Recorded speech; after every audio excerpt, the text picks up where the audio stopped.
قرآن میں فرمایا گیا الذین آمنوا اشد حبا للہ، اشد حبا للہ. اشد کا لفظ آپ جانتے ہیں شدید ترین. جو واقعی صاحب ایمان ہیں وہ شدید ترین محبت کرتے ہیں اللہ کے ساتھ. اور رسول نے اپنے بارے میں فرما دیا بہت خوبصورتی سے، لا یؤمن احدکم حتی اکون احب الیہ من والدہ وولدہ والناس اجمعین. تم میں سے کوئی شخص مومن نہیں ہو سکتا جب تک کہ میں اسے اس کے باپ سے، اس کے بیٹے سے اور تمام انسانوں سے زیادہ محبوب نہ ہو جاؤں. تو یہ محبت روح ہے، نظر تو نہیں آتی. نظر آئے گی اطاعت کہ آپ نے اللہ کا حکم مانا، رسول کا حکم مانا، لیکن یہ اطاعت عبادت تب بنے گی جبکہ اللہ کی محبت کے جذبے سے سرشار ہو کر اللہ کی اطاعت کی جائے. چنانچہ قرآن میں اس کی بڑی عمدہ مثال ہے. جب حضرت موسیٰ علیہ السلام پہلی مرتبہ فرعون کے دربار میں پیش ہوئے تو فرعون نے مذاق اڑایا کہ یہ آیا ہے یہ موسیٰ اور یہ ہارون اس کا بھائی، اور یہ ہم پر حکم چلانا چاہتے ہیں. وَقَوْمُهُمَا لَنَا عَابِدُونَ، حالانکہ ان کی قوم تو ہماری عابد قوم ہے، غلام قوم ہے. اب یہاں عبادت کے کیا معنی ہے؟ بنی اسرائیل پوجتے نہیں تھے، وہ بادشاہ کی پرستش نہیں کرتے تھے، لیکن بادشاہ کی اطاعت کرنے پر مجبور تھے، اطاعت کرتے تھے. اس کو اس نے کہا وَقَوْمُهُمَا لَنَا عَابِدُونَ، ان کی قوم جو ہے وہ تو ہماری عابد ہے، عبادت گزار ہے، ہماری غلام ہے، ہماری اطاعت شعار ہے. ان کو کیا حق پہنچتا ہے؟ ہماری بلی ہم ہی کو میاؤں. اچھا کوئی شخص کہہ دے کہ یہ تو فرعون کا لفظ ہے، آپ اسے دلیل کے طور پر لے آئے، اللہ کا لفظ تو نہیں ہے یہ، تو وہ بھی سن لیجئے. ایک دوسری ملاقات میں حضرت موسیٰ علیہ السلام نے جب دعوت پیش کی تو فرعون نے طنز کیا، الم نربک فینا ولیدا، اے فرعون، اے موسیٰ تم وہی نہیں ہو جسے ہم نے اپنے گھر میں پالا پوسا تھا. اللہ تعالیٰ کے حکم سے حضرت موسیٰ کو تو ایک صندوق میں بند کر کے دریائے نیل میں ڈال دیا تھا ان کی والدہ نے.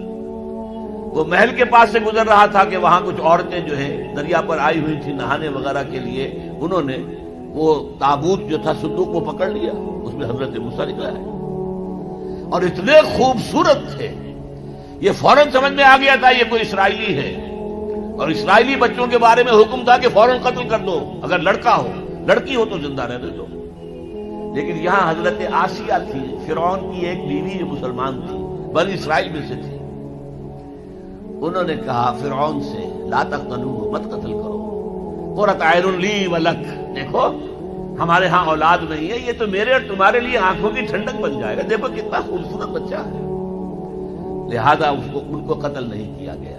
اللہ تعالیٰ نے ایک جگہ سورہ طٰہٰ میں احسان گنایا ہے حضرت موسیٰ پر، وَأَلْقَيْتُ عَلَيْكَ مَحَبَّةً مِّنِّي، میں نے اے موسیٰ تم پر اپنی محبت کا پردہ ڈال دیا تھا. ایسی محبت خدا بندی، ایسا ان کا جذبہ ابھرا لوگوں کے اندر کہ حضرت موسیٰ کو غضب نہیں پہنچایا گیا. محل میں پلے ہیں. تو اس کے بعد فرعون کی اس وقت تک اولاد نہیں تھی، بعد میں اولاد ہو گئی، لیکن وہ جو بعد میں اولاد ہونے والا جو ہے پیدا ہونے والا شہزادہ، وہ حضرت موسیٰ کو اپنا بڑا بھائی سمجھتا تھا. تو حضرت موسیٰ کو جب تانا دیا الم نربک فینا ولیدا، اے موسیٰ تم وہی نہیں ہو جسے ہم نے بچپن میں پالا پوسا تھا، ہمارے ٹکڑوں پر پلے اور آج ہمارے منہ کو آ رہے ہو. اس کا جواب کیا دیا حضرت موسیٰ نے؟ وَتِلْكَ نِعْمَةٌ تَمُنُّهَا عَلَيَّ أَنْ عَبَّدْتَ بَنِي إِسْرَائِيلَ، بڑا احسان کیا تو نے کہ مجھے اپنے گھر میں پال دیا اور میری ساری قوم کو غلام بنا رکھا ہے. ان عبدت بنی اسرائیل، یہاں بھی لفظ عبادت آیا. تو لفظ عبادت کا پہلا اطلاق اطاعت پر ہے، البتہ اس کی روح جو ہے وہ محبت ہے. روح نظر نہیں آئے گی، جسم نظر آئے گا. لہذا عبادت کا جسم اطاعت، اللہ کی اطاعت ہمہ تن ہمہ وقت ہمہ وجوہ، اور اللہ کی اطاعت کا راستہ اللہ کے رسول کی اطاعت. بمصطفیٰ برساں خیش را کے دی ہمہ اوست، اگر بہو نہ رسیدی تمام بول حبیث، اپنے آپ کو مصطفیٰ صلی اللہ علیہ وسلم کے قدموں میں پہنچا دو. اگر وہاں تک نہیں جاؤ گے تو یہ سب بول حبی ہے، پھر باقی ساری باتیں جو ہے اس کا اسلام سے کوئی تعلق نہیں.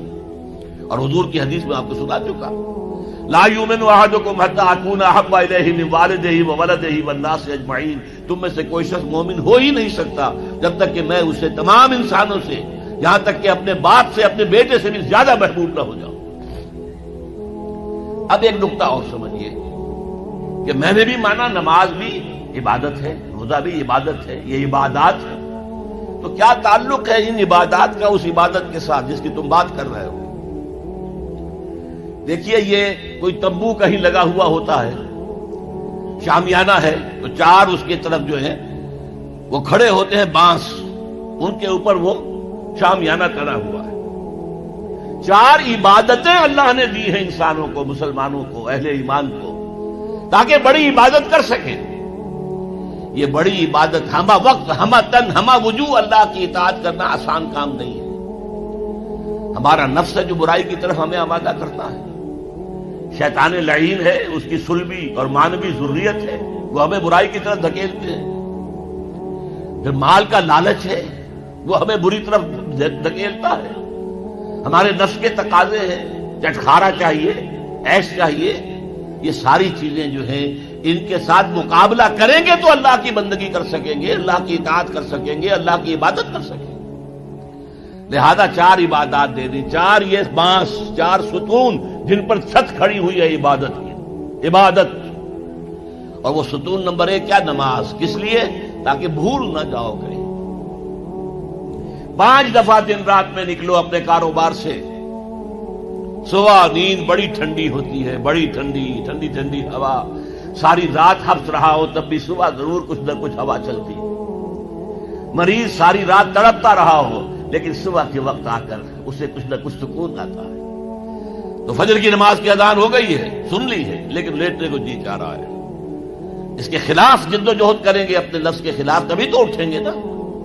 آؤ اٹھو، جاؤ مسجد میں، اللہ سے اپنا عہد جو ہے جو تم نے کیا ہوا ہے بندگی کا عہد، جاؤ تازہ کرو اسے۔ 4 رکعتوں میں 4 دفعہ کہو ایاک نعبد و ایاک نستعین، اے اللہ ہم تیری ہی بندگی کرتے ہیں، تجھ ہی سے مدد مانگتے ہیں۔ پھر تم دھندا کرو گے، کاروبار کرو گے، دفتروں میں جاؤ گے، پھر ظہر کے وقت پھر آ جاؤ مسجد میں، پھر عہد تازہ کرو۔ پھر کوئی تھوڑا سا قیلولہ کر لیا، کوئی تھوڑا سا آرام کر لیا، کچھ کھانا کھایا، پھر گئے اپنی دکان پر، لیکن پہلے عصر کی نماز پڑھ لو، پہلے تم اپنا عہد جو ہے پھر تازہ کر لو، پھر غروب سورج کے وقت پھر تازہ کرو، رات کو سونے سے پہلے پھر تازہ کرو۔ حفیظ جالندری کا بڑا عمدہ شعر ہے کہ سرکشی نے کر دیے دھندلے نقوش بندگی، آؤ سجدے میں گرے لوح جبین تازہ کرے۔ یہ ہماری یہ سلیٹ ہے، لوح تختی ہے، اس پر لکھا ہوا کہ ہم اللہ کے بندے ہیں، لیکن سرکشی جو اندر سے آ رہی ہے نفس کی، اس نے اس لوح کے اوپر جو لکھا ہوا ہے ہم اللہ کے بندے ہیں اسے دھندلا کر دیا ہے۔ آؤ سجدے میں گریں، زمین پر اپنی اس پیشانی کو رگڑیں تاکہ وہ جو نقش ہے بندگی کا وہ تازہ ہو جائے۔ سرکشی نے کر دیے دھندلے نقوش بندگی، آؤ سجدے میں گریں لوح جبین تازہ